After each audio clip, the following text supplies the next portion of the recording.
Many people have said that Burna Boy has run out of luck with white people. And that's because many people are canceling, many people don't want to buy his tickets for his shows because of he kicked a woman out in Colorado, during one of his concerts in Colorado. And now, Burna Boy is in the news now because he wants to pay for the funeral cost for a boy who was shot in California. I think it was a 4-year-old boy who was shot celebrating his birthday and wants to pay for the cost. And I have nothing against that. I think it's a goodwill gesture.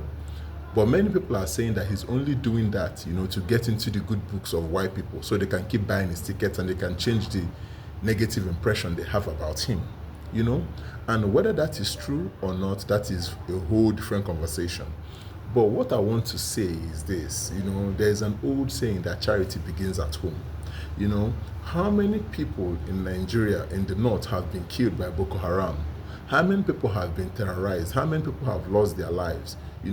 Why is it that Burna Boy has not been generous towards those people? Why is his generosity, why does it seem to always be directed towards white people?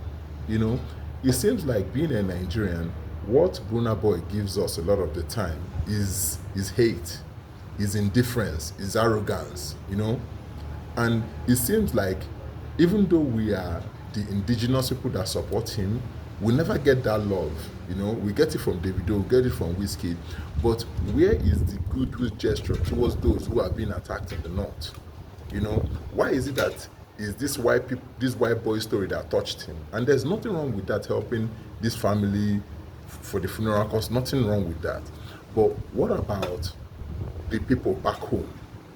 What about these people that can't go to church because they are being killed, can't go to their farms because they are being slaughtered, you come home and your building has been raised down, where is his goodwill gestures towards them, And I think one thing Burna Boy has to understand, and one thing that Tupac said is,